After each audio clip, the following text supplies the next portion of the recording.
You know, I've been meaning to talk about NXT for about over a month now. I've been watching NXT, gotten back to watching it religiously now. And I felt as though the product was getting so much better than that whole tenure of Samoa Joe, Nakamura, Finn Balor. Because if you guys remember, I made a video that maybe I'll link in the description, or if they still have annotations, I'll put it up on the screen. I made a video about NXT failing, right? And I feel as though now they have gotten back on track. And I'll make a video about it because I could go on and talk about that for quite some time. But I like the steps that NXT is making. And I was going to make a video earlier this week just to tell you guys how much more exciting NXT has become and why. But I feel as though it's too late because now NXT, because of TakeOver Chicago, has exposed itself to once again being great. And the amazing thing about it is that they didn't even showcase everyone. There are still guys that didn't have matches, such as Tyler Black, such as Aleister Black. Oh my goodness, Tyler Black, that's Seth Rollins. Aleister Black, Cassius Ohno, those guys didn't have matches. There were some women that didn't have matches. We still didn't have Candice LeRae come out or Kimberly come out. We didn't have that, even though they weren't expected to be on the show.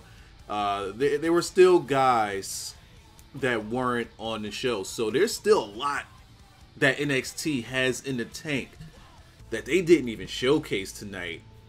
And that's a great thing, because they went out and had an NXT TakeOver show, and it was a very limited card. I think you got about 4 or 5 matches, and it's like an event where you take this takeover and you look at the main roster and you say, okay, top that. This show was amazing. Now, I'm sorry I couldn't come in and do like a live review of it. I won't be doing a live review of Backlash either. Got a lot of work got to do. I don't know when I'll be back to doing live streams. Maybe in a month from now. I don't know. But I will be coming to you guys with some sort of reviews via recording until then. And eventually I'll find the time to make these videos that I have in my freaking mind. Alright, so let's talk about this review. Hey, Wyzatv, blah, blah, blah. With the whole shenanigans. Twitter and all of that good stuff is in the description box below. Alright, let's talk about this show. The first match, I kind of want to gloss over, right? Because I felt as though it was a good match with Roderick Strong and Eric Young. I felt as though it was a solid match. The problem I have with it is that I'm just not invested in these characters or these two wrestlers because of lack thereof in the character department. I feel as though Eric Young has something with Sanity, but they're not fleshing out the Sanity character. We don't know what their aim is, what their goal is, what's their backstory. We don't really know anything about these guys, and they've been there for, I want to say, almost a year now. So it's like, what's you guys' deal? What's you guys' deal? Why should we gravitate towards you? Why should we gravitate towards your match? My thing is, it's great to be a great wrestler, but if you can't look attractive to me, if you can't pull me, I said this on Twitter one time, if you can't get me in the door, we can't have sex. I'm sorry. We can't have sex, you can't get me in the door. So, if you can't get me in the door, meaning if you can't get me invested in your match, even though it may be a good match, you don't got my attention. Same with Roderick Strong. Now, I know that they did the video packages of him on the NXT shows, and apparently it's gotten him over with some people. It's just not with me. Just not with me. I'm not the tearjerker guy. So, it's kind of hard for me to get invested into that. He still lacks in the personality department, and that's a huge detriment. Now, though he is a very good wrestler, Vince McMahon wants entertainment. WWE has an E at the end, and that E is for entertainment, and he's just not entertaining to me. So it's hard for me to get really invested in this match. It was a solid match. I guess kind of what you expect from him. I think that Sanity being around the ring is a detriment because they just seem to get in the way. They're more of an annoyance than anything else. You know, you still got those characters, Killian Dane and whatever the freak the other guy's name is, some wolf guy. You have them on the outside of the ring causing havoc, and it's like, okay, so what's you guys' deal also? You know, like what's up here? And I know I'm talking very much heavily based on character here and not the wrestling, but again, if I can't get invested in who I'm watching, it's kind of hard for me to pay attention to the match. But again, from just a match standpoint, it was solid. You know, I really can't. I've spent almost 3 minutes talking about nothing here. Let's move along to what is going to be, or to what can possibly be the match of the year in WWE. In WWE. Let me preface that by saying in WWE. Because Pete Dunne and Tyler Bate, I thought that I was just going to do an entire review just pretty much based on just these two guys in this match. But luckily, NXT continued to deliver. But let's talk about these guys. Because on the contrary of what I just said about the previous match and lack of character, here you have a heel that is the prototypical perfect heel in Pete Dunne. Just a guy that gets under your skin, a guy that beats you up, a bully. He acts the part, he plays the part, he looks the part. Everything about this guy is what he gives off, right? He wants you to feel uncomfortable. He wants you to feel scared of him. He wants you to feel like when you see him walking down the street, you walk across the street. That's character right there. When he cuts a promo, he lets you know, I'm just here to beat you up. I'm the man. This is my division, the bruiser weight. So when it comes to character, the guy has it. When it comes to feel, the guy has it. And we ain't even get to his ring work yet. Now we look at his counterpart, the champion, the UK champion, in Tyler Bate. And my God, he won a title at 19. He's 20 years old now. And I believe he's been wrestling since he was 16, maybe before that. Because I remember I watched like a video on Pete Dunne before he became Pete Dunne. And Pete Dunne started at 16. They had training videos of him, and Tyler Bate was with him. Way back then, when they were just starting out together, running those small venues in the UK. So, Tyler Bate and his character, do we know what his character is? No, but we can go by what they kind of build him off as. And it's this young talent that is in a bit overachieving. But at the same time, he's an absolute phenom. This guy is a phenom. Like, it's ridiculous that you can be that good that young. He's 20 now, and he's on a huge stage. They put the strap on him at 19, and he is carrying his weight. When you look at this guy in the ring, the age 19 and 20, I still don't believe it. I want a card that JR was on commentary. He said he is 20. I checked his card. I checked his ID. I don't believe JR. JR lying. I want to see this guy's ID. Because both of these guys are extremely young. And when you watch a match like this, and I'll get to the match. When you watch a match like this, you know how WWE has these feuds that go on forever? You have John Cena and Randy Orton. You have Kevin Owens and Tucker that they're trying. I don't know if they're trying to keep that thing going or split. I don't know what they're trying to do with it. But, you know, there's feuds that just go on forever, right? You had The Rock and Stone Cold. Look. I'm not trying to compare this to any of those feuds. But what I am going to say is that these two and their chemistry, they have the potential to be a feud that can carry a company into the future. Part of the reason I say that is because of their age. These guys have nothing but time on their side, and that's excellent. That's what you want. You don't want to start a feud, or you don't want to start heating a guy up when he's about 29, 30, you know, 34 years old. All right, now let's start heating these guys up. Early 20s here. Early 20s. That means in 10 years from now, they could just be hitting their prime. If these guys get better from now into 2 to 10 years from now, bro, like, what can you do? What can you do? WWE did the right thing. Triple H did the right thing. I wouldn't be surprised if Triple H used the UK tournament just to get these two guys from the UK scene.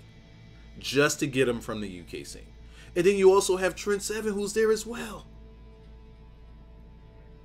Triple H is a freaking evil genius. If that was the reason why he put together this UK scene. Because there's money in this feud. There is absolute money in these two guys. Because they can carry, I'm not saying be the face of your company, but they can carry your company going forward. Now, the reason why I said I didn't say the face of the company is because I know some people just be getting up in arms about that whole thing, and I don't want to get into faces of companies, and it doesn't matter. These guys just have money written all over them because they absolutely get it. They absolutely get what it means to be a star. They absolutely, even though they're so small, you know, little compact guys, right? You know, you got Tyler Bate, who looks like he's all of 5'6". You got Pete Dunne, who looks no taller than 5'8". But these guys look and feel larger than life. They just have it. I don't know what the F is going on in Progress and over there in the UK. But sweet Jesus, this is ridiculous how good they are. Absolutely ridiculous how good. It's mind-blowing how good they are for that age. You would think that these guys were already into their 30s with how much experience they show. And I haven't even talked about the match yet. That's crazy to me. It's crazy that I haven't even talked about the match yet. But let's get to the match because, again, so far, where are we at right now? May 21st. So far in WWE, this is my match of the year. I can't think of anything else that was better than this. Because not only do we have the ring work, we have the psychology, and we have storytelling. You hit on all three cylinders. That's a win-win for me. That is a win-win.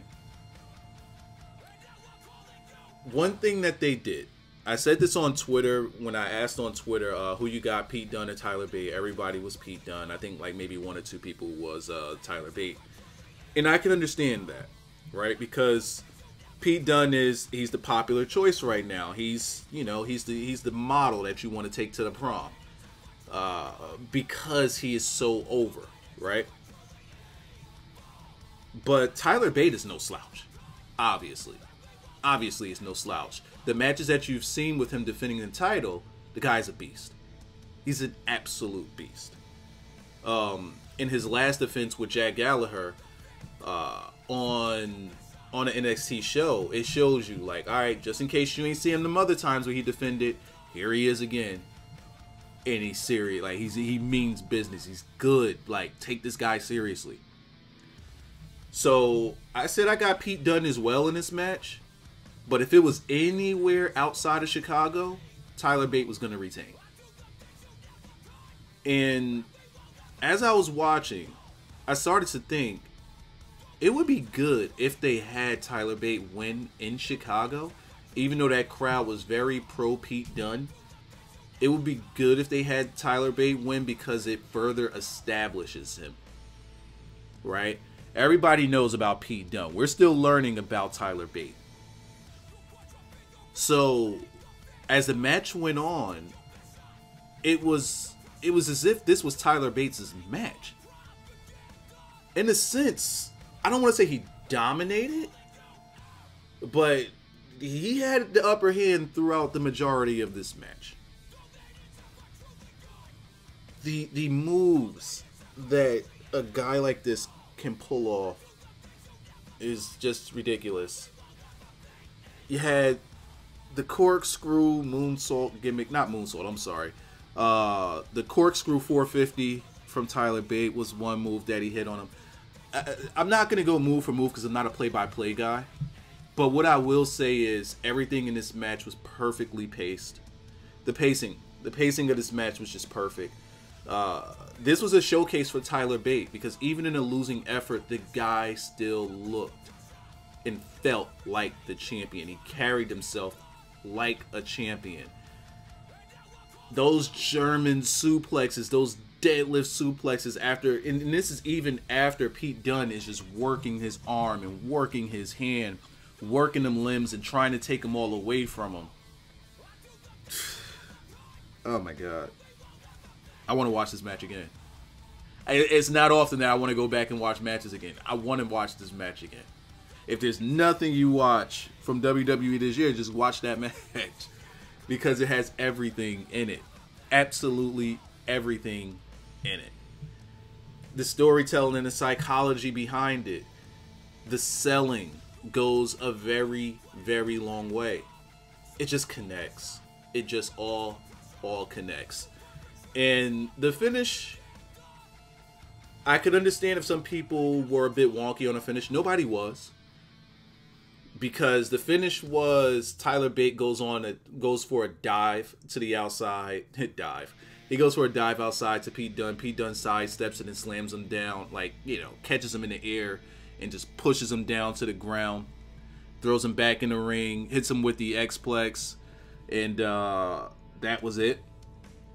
Now, even though Tyler Bate was dominating the match at this point and Pete Dunne was doing a ton of selling, what happened is Tyler Bate gave him just a moment to breathe on the outside. He gave him a moment to breathe. And in that moment, taking too many high risks, Pete Dunne was able to regain himself, and all he had to do was step to the side and slam him down. Use his momentum against him. Take his breath away from him because these guys, they're in there, they're putting in that work, they're out of breath, they're tired. So all you gotta do is roll him back in the ring and you hit him with your X-Plex, and that's all that needs to be done. You hit him with your finish. And oh God, there was one point in time where he was going to hit him with that X-Plex. I'm sorry, the X-Plex is the I've been saying X-Plex this whole time. The X-Plex is what he hit him with on the apron. His finish is the what's the name of his friggin' finish? Tell me in the comment section below. I can't think. What the heck is his name? The bitter end. There we go. The bitter end. I've been saying X-Plex this whole time. The bitter end. And no, there's no edit right there. It just came to me. Where he was going to hit him with the bitter end, and it got flipped into. Just go back and watch the goddamn match. You got counters. You got everything you would want from this match, and it's completely a PG match. You know, people still ask, "Hey, can you do PG in today's wrestling world?" Yes, you can, because NXT is PG, and it is fucking great. It's just fucking great. You just gotta have good matches. One thing that this NXT TakeOver did, it gave you 5 matches and all of them got time. Every single match got time. And that is something that played into why it was so good, because what they was able to do with their time. So Pete Dunne wins it with the bitter end. And this is going to continue. This is going to continue because Tyler Bate dominated this match. In a sense, he kind of dominated this match, and Pete Dunne won because, in a sense, he kind of outsmarted him, and he took advantage. He just took advantage of him just being out of it. You know, it's like Tyler Bate had this adrenaline rush that would not run out. And finally, when he hit that wall, it was over. It was over. It's just a fucking fantastic match, man. Just a fantastic. Just go out of your way to watch it if you didn't see it. I'm pretty sure you all saw it. Just go out of your way to watch it if you did. Up next, we have another match that I thought was an overachieving match. We had the Women's Championship match with Asuka, Ruby Riott, and Nikki Cross.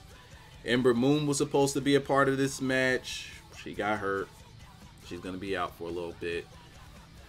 And the reason I say that this match was overachieving is because I expected so much less out of this match, and I was pleasantly surprised.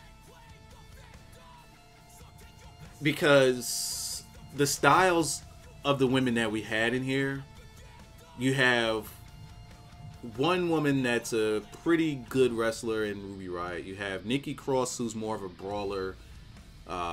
You know, she has maybe less than a handful of moves in her repertoire. Again, more of a brawler. And then you have Asuka, who, she's Asuka. Like, you know, we still need to see Asuka in fucking Bort Laser at WrestleMania.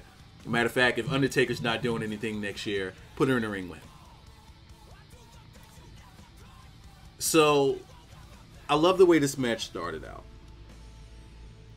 because it showed Asuka's dominance. Matter of fact, let's go before this match started, because there was storytelling before the match even started. You have Ruby Riott come out first, and oh my god, they need to change her music ASAP. And if anything, she looks like she should be more into sanity than Nikki Cross. I don't know why they toned down Nikki Cross's makeup, because she looks real normal now. Whereas before, she used to have that makeup, mascara running down her eyes. She just looked crazy. Now she looks pretty damn normal. Also, if you haven't heard, I believe it's Kimberly's music. Listen to her music and listen to Ruby Riott's music. They need a switch. They need to switch ASAP with that. But so you have her coming in the ring, right? And then Nikki Cross comes down, and you know, she's bouncing all over the ropes or whatever. Now again, there's a reason why I'm getting into this, and I think it's because it plays into the story of this match, and it plays into the story of Asuka. Nikki Cross comes out, she's bouncing all over the ropes. Then she gets in Ruby Riott's face because they have a huge feud that's going on right now. This match in booking felt like the match should have been between Ruby Riott and Nikki Cross. Maybe with Asuka, you know, like Mil Muertes just sitting up at the top of the ramp in the fucking throne. That's how it should have been. But, you know, it's TakeOver, champion needs a match, so let's just throw her in there. That's what it felt like. It felt like, all right, we got to have our champion on there, so let's put her in the match. But, these two, Ruby Riott and Nikki Cross, I think it's going to be a good feud. And I think that they need to get that out of the way. As a matter of fact, I think they need to go on with it and, you know, give them some time with that feud as well. Because I think it could be really, really good. There's a lot of heat behind it. So Nikki Cross gets in her face. As the music is still going on, the music's stopping, she's in her face. And they're just jawing at it. They're just fucking arguing up a storm. And then you just hear Asuka's ambiance hit, that doom. And Nikki just stops and turns to the camera and looks like she just shit herself. It was the funniest look. Like, not fun, like she just sold in that one look, in that one thing that she did. She's just sitting there. She's in Ruby Riott's face, arguing with her, all in her face, like she's ready to go. Asuka music hits, and she just stopped and shit herself. Looked at the camera and was like, oh shit. That was the look, bro. It just perfectly lets you know what's coming. An absolute storm is coming to the ring. Asuka's got to be all of about 4'10". This girl's a fucking animal. A fucking beast. Like, the way they book her is just so good. It's so good how they book Asuka. And she comes down to the ring. She's just a dancing because nobody is ready for Asuka. Nobody's ready. She has not a care in the world. She's dancing, acting the fool. Comes out and you just got these two women in the ring who have to have a match with her, and they're just like at complete attention. That right there is presence. That right there is a star coming to the ring. That right there is a champion. That's how you build one. Because even though you're in this match with her, you want her title, you know that's the obstacle. She has yet to lose a match. She has yet to be pinned, yet to be submitted. Any of that stuff. Asuka not taking these L's. In the video package before the match, the last thing you hear is Asuka say, I'm going to be champion forever.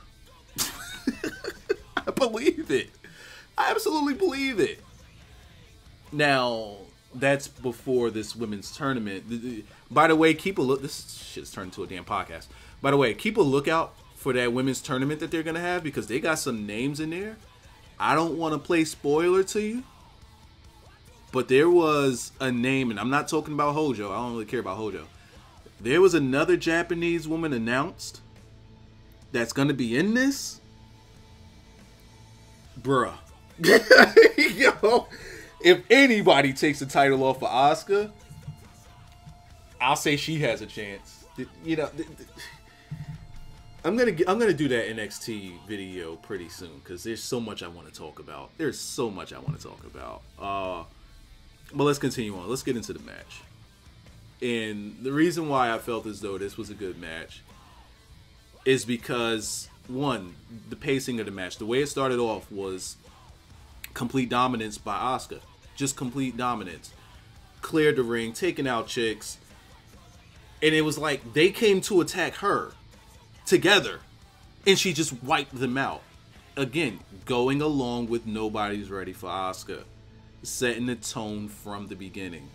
Plays into her character. And the one constant in this match was Asuka, until like down the stretch where they finally got her out of the ring and she took a breather.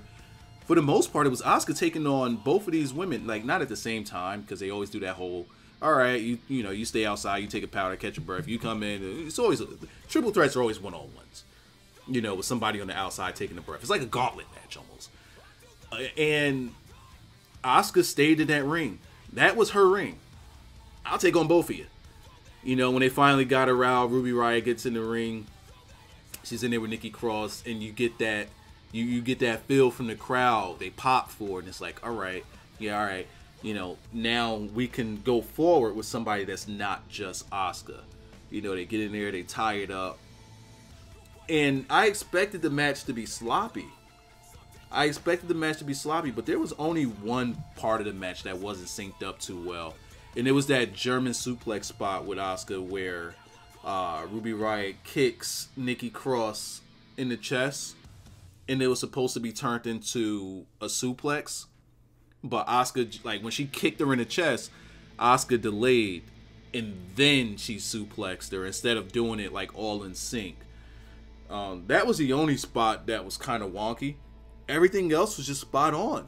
Everything else was spot on. And I say it because each of these women all wrestled in their particular style and all wrestled in their particular character. You know, and that's why it works for me.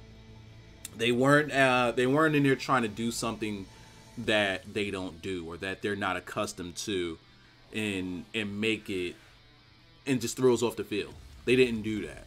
And that's the part of it that I like.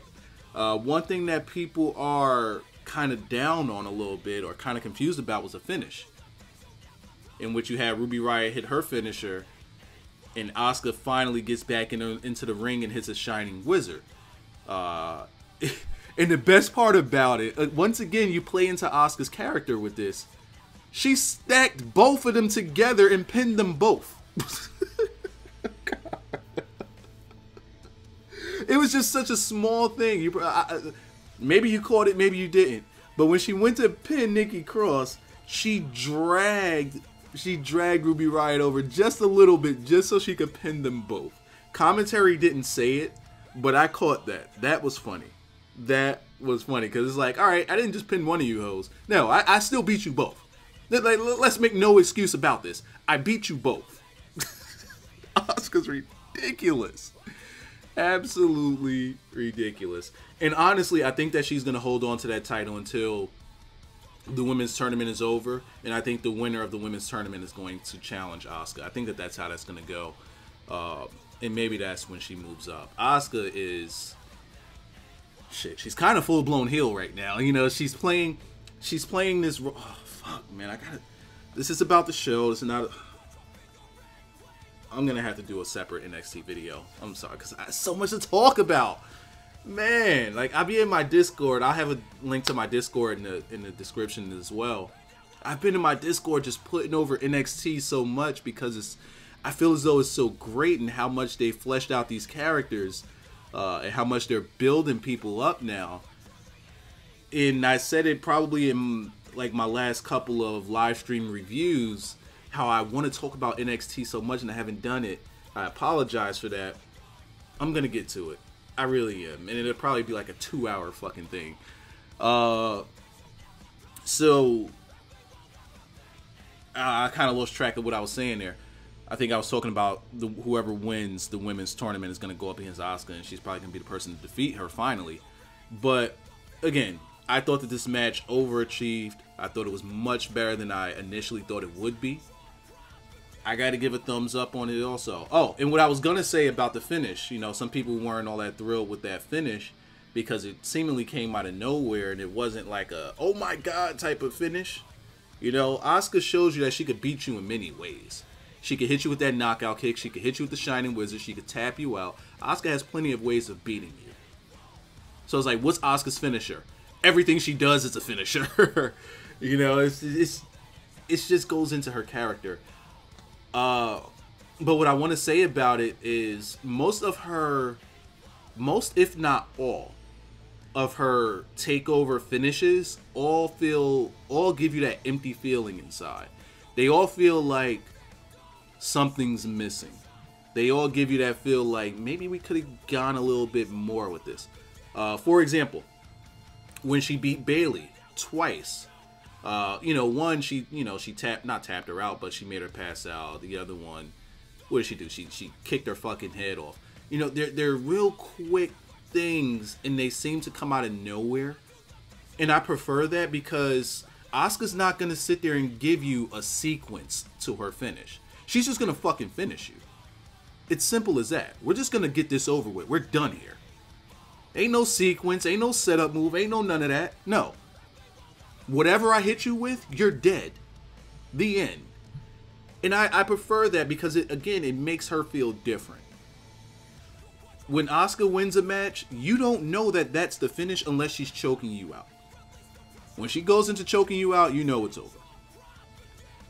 But when it comes to like a shot and it comes out of nowhere, that's the great thing about her, is because you don't know her finish is coming. She hits you with it and it's over. Again, Bayley, it was like that.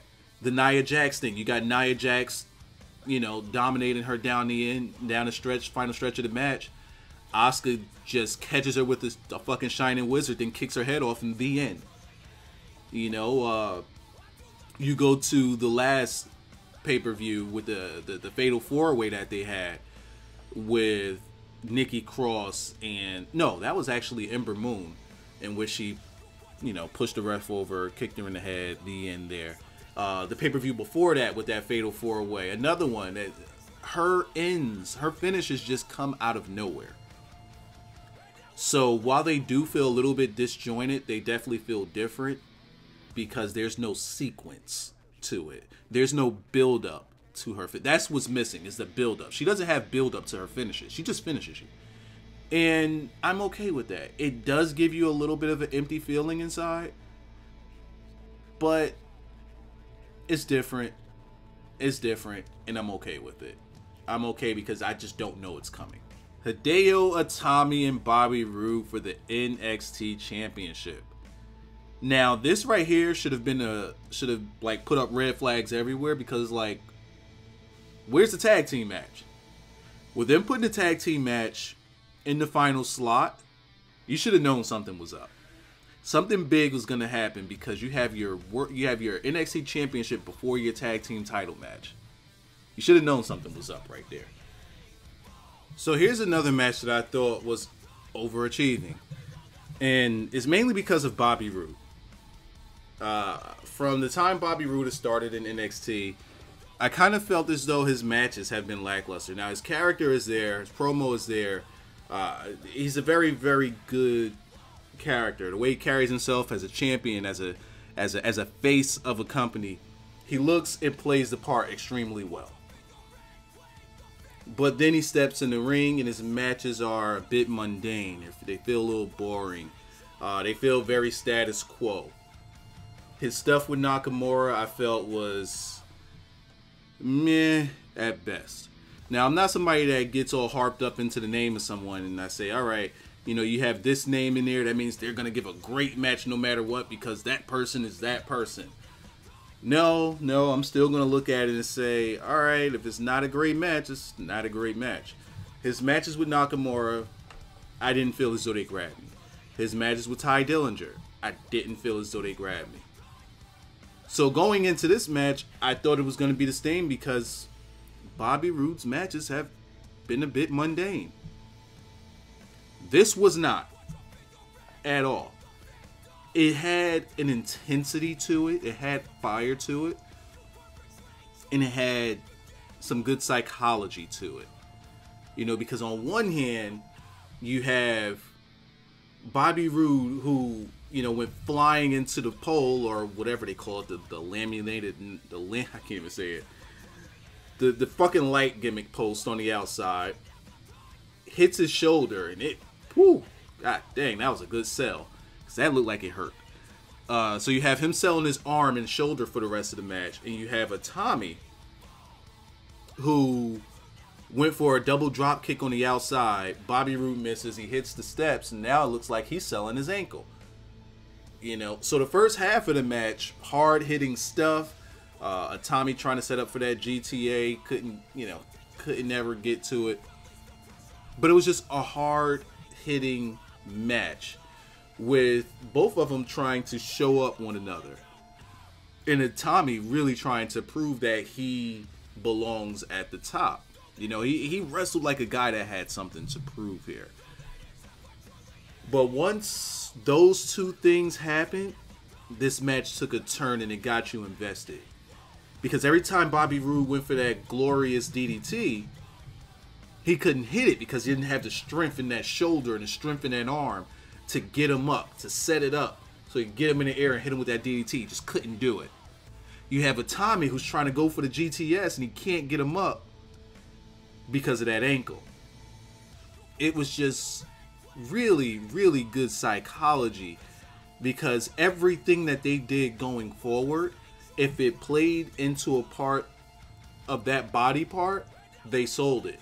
It wasn't like Seth Rollins or Roman Reigns where we pick and choose our spots to sell it and then sometimes we don't. No, they sold it every single time. If you so much as touch that shoulder or touch that ankle, they're going to sell. And I loved it, because now they can't hit their finishers. Now it's like a test of endurance, a test of strength. Who can outwill their injuries? Who can outwill the other guy? And it proved to be Bobby Roode. Hideo Itami goes for the GTS. He can't get it because his ankle gives. Bobby Roode, who kept trying to go for those DDTs, and he couldn't ever get him all. He couldn't get him up. He couldn't ever get him up. Finally hits him with one, in which Hideo Itami kicks out of it. Maybe you could say Bobby Roode didn't get all of it. But I love the finish to the match because Bobby Roode really showed his will and determination when he hit the glorious DDT, then rolled him over and hit another one. And when he hit it, the funniest thing, Bobby Roode and his selling is out of control. When he hit the double DDT and he just bounces off the canvas as if he just got hit with a power bomb himself. It was just the funniest thing.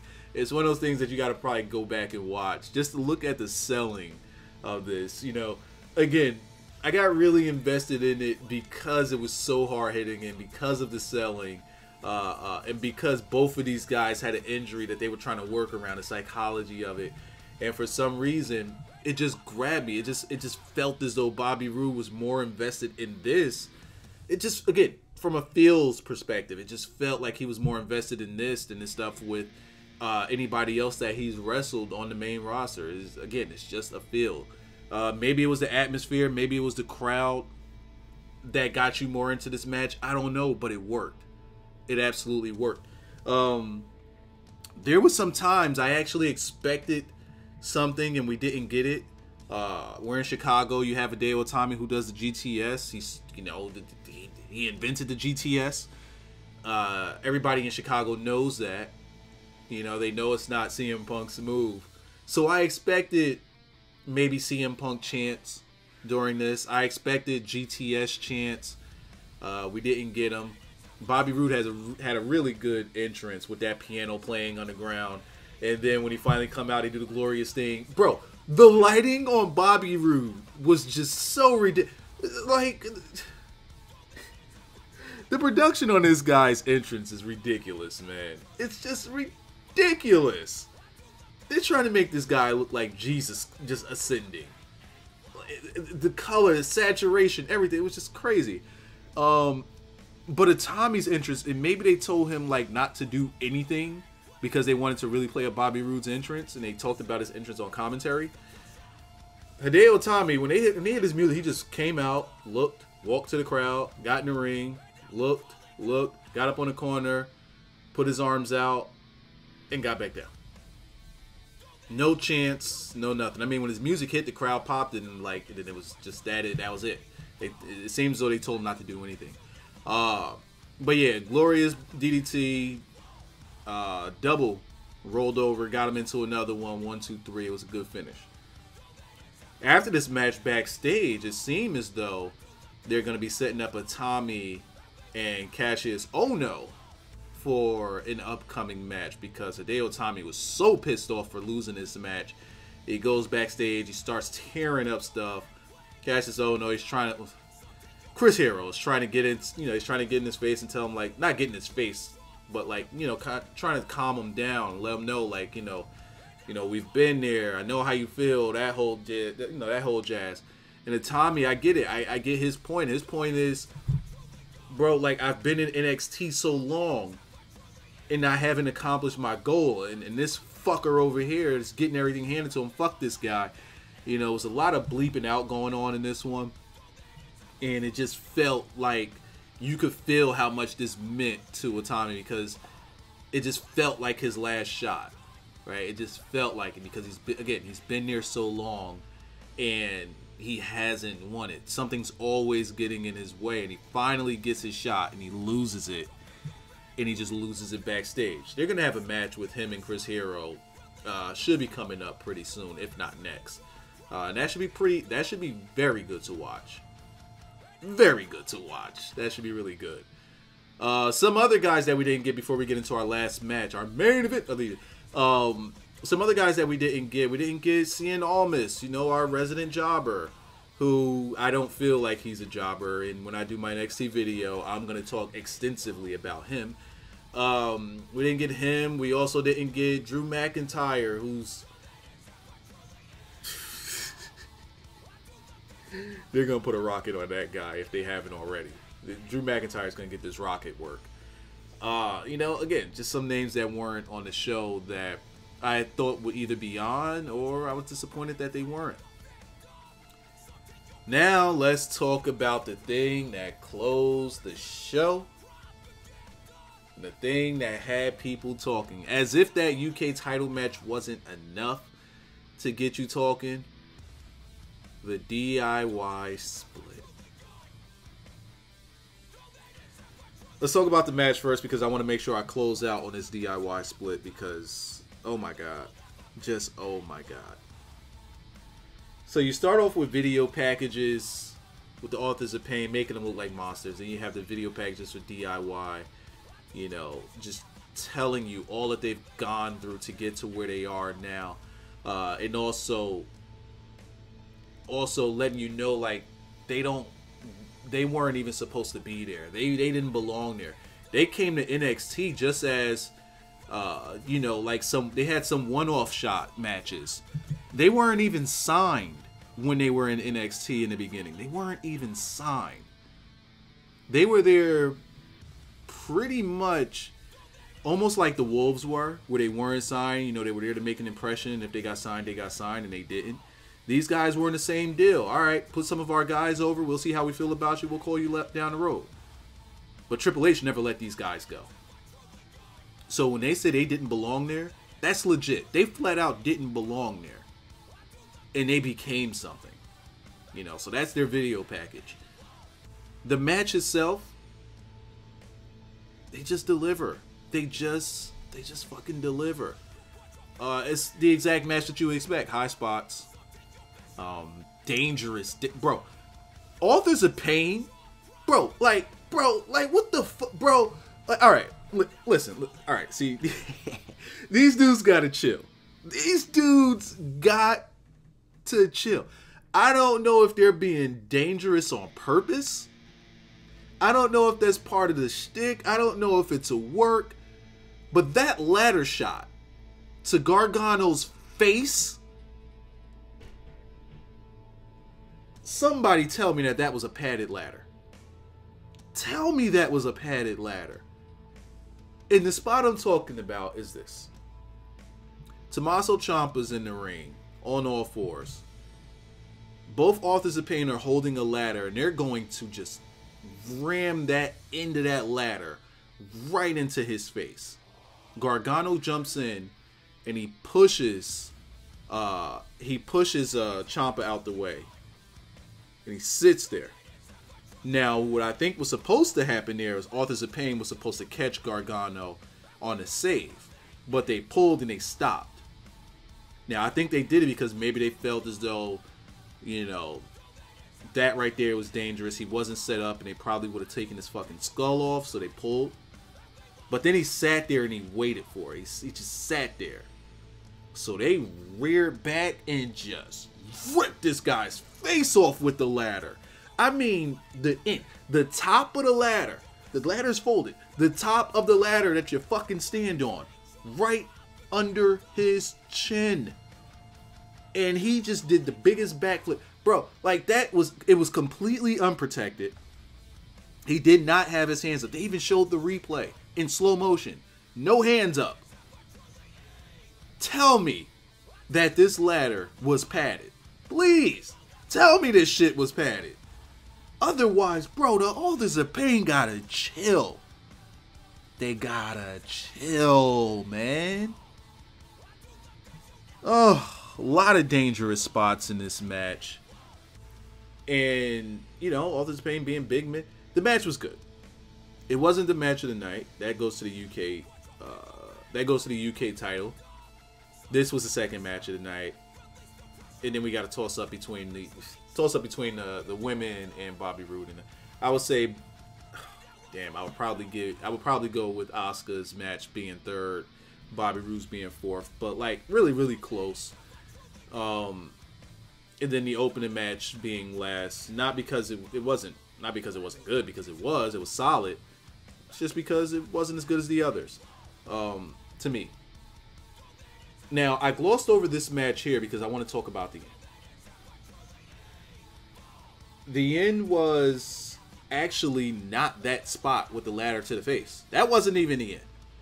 Because then we got to a part where we had, I believe, Akam in the middle of the ring with the ladder around his neck.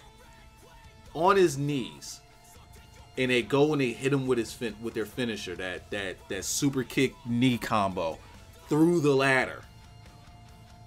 Which, in theory, using common sense, you would say, all right, it doesn't hurt because he's protected by the ladder. But the way it looked devastating. So then they go to set up the ladder. They're trying to get up there. They get pulled by the other guy. Right? Because there was that spot just before where Tommaso Ciampa kind of snapped. And he powerbombed because I got Akam and Razor. I don't know if it was Razor. Probably Akam. You know, it was Razor that took the ladder shot in the middle of the ring. It was Akam. No, Akam is the one with the shit on his face. He took the ladder spot in the middle of the ring. Razor, he's the one who got powerbombed through the ladder when Tommaso Ciampa snapped. So they're both down. But ended up getting up, stopping them from getting the belts, and they were really, really up there. They stopped them from getting the belts. They hit them with the well, first they powerbombed the fuck out of both of them because fuck both of you. Then they picked them back up, hit them with the collider, powerbombed them again, and they go up and they get their belts. It was a good match. The finish, for some reason, felt kind of, you know, I want to say it felt kind of flat because they hit finishers, and usually when people hit ladders, I mean, not hit ladders, but usually when people climb ladders, the ladder matches, and they finish the ladder matches, it's usually because the other guys are out, circumstance, or, you know, complete shock and surprise. Is not really when people hit their finishers and, you know, all right, let's go for a pin. Not that sort of thing. It's so it was kind of a little off. It was not off, but it was kind of a little different. And another thing that kind of messed it up is they didn't like hit their music immediately. They waited. They had the titles, they're celebrating, and their music still hadn't hit, so it was kind of a little off. But after the match, you know, those guys powdered, they left, and when that happened, I'm thinking to myself, why did they instantly leave? You got to know something's happening here. You got now here. We saved this one to the end for a reason, because the story. Oh, the story, bro. The story. Even if you know this is coming, even though it was a long time coming, the feels, bro, the absolute feel. If you watch this and if you watch NXT and you watch these two together and you watch this segment, if this didn't hit you, you have no fucking soul. You have no soul, bro. So the Authors of Pain leave, like instantly leave. So you gotta know something's up here. And the way they did it was Ciampa. And I'm sorry, let me backtrack a little bit one more time here. When Gargano got hit in the face with the ladder, and Ciampa comes in and he snaps and he, you know, takes out both Authors of Pain here. Well, he takes out one. He takes out one Author of Pain. Who the fuck is climbing a damn ladder in my... He takes out one of Authors of Pain. And he goes over to Gargano and he's checking on him as the other Author of Pain guy is climbing the ladder. You know what? It was before he took him out. The guys climbing the ladder, both of them, they're climbing the ladder. Joey Gargano is out. And Tommaso Ciampa's first... Now, there's a reason I'm saying this, because it goes into the end here. Both of those guys are climbing the ladder, and Tommaso Ciampa's first instinct is not to take them off the ladder. His first instinct is to check on Joey Gargano and make sure that he's good. These guys are going all the way up to get those titles, and Ciampa is still on Gargano. I would have been cool if that would have been the end, where they're climbing the ladder, they get the belts, and Tommaso Ciampa doesn't care about that. He just cares about the well-being of his friend. Like, that would have really made the ending go D. That would have made it really OD. But no, he checks on his friend. He's okay, but then he snaps, grabs one, power bombs him through the ladder, you know, and kind of gets the other guy off. Great storytelling, because that also went into what was to come. Because they built up that sympathy for you. You got Gargano, who continued this match, and every time they got the camera on him, he looks completely glossy-eyed. He looks completely out of it. As if, like, concussion or something. He looked fucked. Completely fucked for the rest of this match. And they really did a good job of making you feel sorry for him during this match. Or during the end of this match. So at the end, you know, they're in the ring. They sit up. You know, Ciampa put his arm around Gargano, as they usually do whenever they lose. And to me, I thought it was a send-off. I thought, like, oh, okay, it looks like these guys are going to be going up to the main roster now. That's the feel that it gave them. The crowd is chanting thank you. They're chanting DIY. Crowd is just going nuts for these guys.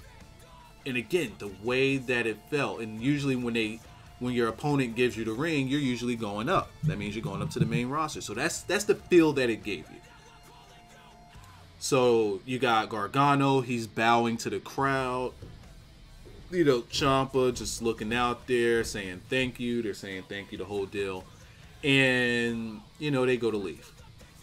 They're up at the top of the ramp. You got Ciampa, who just points out to the crowd, like, look at this, making it look like, all right, they're all, you know, we're leaving this all behind. We're going up.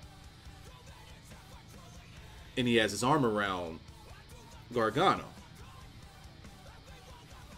Now, here's the part that really sold it. They put up that small little thing, that small little NXT thing in the bottom right corner. And they always put that up when the show was going off air. Like, okay, this is the end. You know, these two guys, they got up to the ramp. Here's the end. It's over. No. He spun this dude, threw him into the gimmick board over there, in which Gargano caught the edge of it, just nasty. And the crowd loses it. The crowd absolutely loses it. They are pissed. Now, here's the thing that tugs on your strings. Because after he does that, he just has this look on his face like, it's an indescribable look. It's like, I don't want to do this, but I have to do this for my own sake, sort of deal. Then he goes and he hits him with that knee. Now already fucking Gargano already looks concussed, and he hits him with that knee to the face as he's on his knees. And then Ciampa once again just falls back, and it's like he's tapping into a different him. I know the him that he's tapping into. The fucking Psycho Killer. The crowd chanted Psycho Killer. You sure you want that motherfucker? Are you sure you want the Psycho Killer? Because he's going to kill this guy. He will kill this guy. Psycho Killer I'm used to is the guy with the mohawk, the blonde mohawk, with Truth Martini in the embassy. And he comes out and just fucking wrecks everybody. That's the guy I want. And that's the guy that we got right here. Not as aggressive because he's telling the story. But again, he hits him with that knee and he just has that look like something's overcoming him. Like he can't control what he's doing. Then he pulls down the knee pad and he pulls down, I guess, the compression knee pad that was under that. And he's just staring into space. And he looks at Gargano and Gargano's kind of getting up, and he catches him with a hellacious knee that hits him up onto a damn table. Brutal knee. And he just sits there. And he's holding Gargano's head, like not caressing him, but like holding him affectionately. But still at the same time, he's not looking at him. He's just staring into space as if he's somewhere else in his mind. And the crowd is like, fuck you, Ciampa. Like, the crowd is just eating it up. And as I'm watching it, I'm eating it up. I'm like, yo, what are we doing? Like, it just catches you. Because they walked you down how they got here so well. Then that ladder shot, the glossy eyes, the fact that fucking Gargano, we don't know if this guy's dead or alive because of that damn ladder shot. And we have Ciampa, who's tired of losing, just tired of it all, and he can't control himself because he's splitting from him. But at the same time, this is his best friend. He was the best man at his wedding. In real life, everything. These two shit roommates, everything. They did everything together. This is... If you're old enough to see how the Rockers split, this is that, and how that caught you in the feels, times 5. Times 10. Times 10. Because Shawn Michaels ain't give a fuck when he did it. Here, there was emotion. There was emotion. And their story was even outside of wrestling. So, he caught him with that knee and he's just sitting there and he's holding him. And then he picks him up and he gives him, you know, the white noise from the announce table down the stage and through 2 other tables. White noise. Drops him. And he sits there. And it's just nothing. Just void of emotion. Just nothing there. And then the medics came. And Ciampa gets up on the announce table and he just sits there and he just looks at Gargano. He just looks at him like, I don't know what's going on. I don't know what I'm doing. I just know I have to do it. I don't know who drew this up. I don't know who came up with this idea. Bro, so much storytelling in this heel turn. So much that's going to come from this. It was so powerful. It was so fucking powerful. Because now Gargano is going to play a better Sami Zayn than Sami Zayn. Tommaso Ciampa is finally going to become the psycho killer that everybody keeps chanting for. Both of these guys are money in those roles, and they would have never been able to tap into those characters that they have if they stayed a tag team. When they first became a tag team, well, they came in as a tag team, but you know, when they did the cruiserweight thing, and Gargano won, I thought the split was going to come there, and they did the thing in the ring where, you know, they embraced each other and they stayed together. And then when they lost to the Revival, you thought it was split there because Ciampa just had this look on his face like he don't want to lose. And you thought they would split there. And they won the titles. And they're so happy. They lose the titles. And they embrace once again. It's like they walked you through, like, from start to here. Everything that they did from the time they came into NXT and wasn't signed, all led up into this moment. And you knew, like, they could have gone further. They could have gone onto the main roster and been tag team champions. They could have done it all. But just like the Rockers, who never reached the top, who never reached the peak, and they split just when they were at their hottest. DIY is at their hottest. And Tommaso Ciampa just loses it. There's a reason he's called the Psycho Killer. And there's a reason why he continuously stared off into nothingness. There's a reason why he was void of emotion during this entire thing. Ladies and gentlemen, the Psycho Killer is here.